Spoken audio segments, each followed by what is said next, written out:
ஏழா கைஸ், ஏடா கையில் முட்டை வச்சுக்கிறான் பார்க்குறீங்களே. முட்டை பற்ற கொஸ்டின்னு, இது என்ன முட்டைங்க அப்படிங்க பார்க்கலாம்.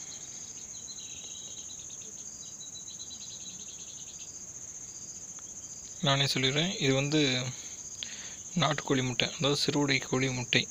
இதுதான் ஒரிஜினல் நாட்டுக்கோழி முட்டை. சில டைம் நீங்கள் கடையில் பார்த்துருப்பீங்க.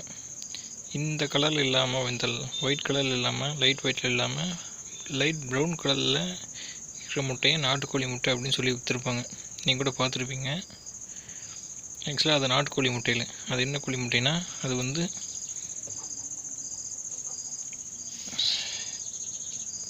இதுதான் அந்த கோழி முட்டை. இதை தான் நீங்கள் பார்த்துருப்பீங்க. இது கிரிராஜா கோழி முட்டை, அதாவது போண்டா கோழி முட்டைன்னு சொல்லுவாங்க. நிறைய பேர் தான் ஆக்சுவலி பார்த்துருப்பீங்க கடையில். சில கடையில் இதை தான் நாட்டுக்கோழி முட்டைன்னு சொல்லி 5 ரூபாய்க்கு விலைக்கு விற்பாங்க. ஆக்சுவலி இது 5 ரூபாயில இல்லை, இது ஜஸ்ட்டு 8 ரூபா தான். இது போண்டா கோழி முட்டைன்னு சொல்லுவாங்க. அது எப்படின்னா, அந்த கோழி உங்களுக்கு லேட்டராக அந்த கோழி பற்றி உங்களுக்கு போடுறேன். அந்த கோழி பார்த்திங்கன்னா வருஷத்துக்கு 300 முட்டை வரைக்கும். அது எப்போ முட்டை விடுனே தெரியாது. அது திடீர்னு ஒரு 10 நாள் தொடர்ந்து விடும், அப்புறம் ஒரு 2 நாள் கேப் விடும், அப்புறம் மறுபடியும் ஒரு 5 நாள் தொடர்ந்து விடும். இது மாதிரி ரேண்டமாக முட்டை விட்டுட்டே இருக்கும். அதோட எடை பார்த்திங்கன்னா, அந்த கோழியோட எடை பார்த்திங்கன்னா 1.5 கிலோலேருந்து 2 கிலோ அந்த ரேஞ்சில் வரைக்கும் வரும். அந்தளவுக்கு சத்துக்கள் கிடையாது. நாட்டுக்கோழியோட கொஞ்சம் சத்துக்கள் கம்மியாக தான் இருக்கும்.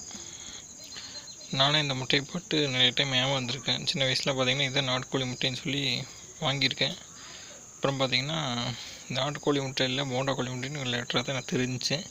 டிஃப்ரென்ஸ் கண்டுபிடிக்கிறது ரொம்ப ஈஸி. இது பார்த்திங்கன்னா போண்டா கோழி முட்டைன்னு பார்த்திங்கன்னா வெயிட் கொஞ்சம் அதிகமாகவும், லைட்டாக கொஞ்சம் சைஸ் கொஞ்சம் பெருசாகவும் இருக்கும். நாட்டுக்கோழி முட்டையை கம்பேர் பண்ணுறத விட இது கொஞ்சம் சைஸ் கொஞ்சம் பெருசாகவும், வெயிட் கொஞ்சம் அதிகமாக இருக்கும். ப்ரௌன் கலர் கொஞ்சம் லைட்டாக அதிகமாக இருக்கும். இதில் பார்த்திங்கன்னா ப்ரௌன் கலர் இல்லாமல் லைட் ஒயிட் கலர் ஆட் ஆகிருக்கு. இதில் சைஸ் சின்னதாக, அழகாக கை கடக்காமல் சின்னதாக இருக்கும். இது சிறுவிடை கோழி முட்டைன்னு சொல்லுவாங்க. சின்னதாக இருக்கும். வெயிட் அந்தளவுக்கு ரொம்பலாம் இருக்காது, லைட் வெயிட்டாக இருக்கும். இதை வச்சு நீங்கள் ஈஸியாக வாங்கிக்கலாம். நெக்ஸ்ட் டைம் கடையில் இது மாதிரி முட்டையில் வாங்கும்போது கொஞ்சம் இந்த வீடியோவை பார்த்து யூஸ் பண்ணிக்கோங்க. தேங்க்யூ.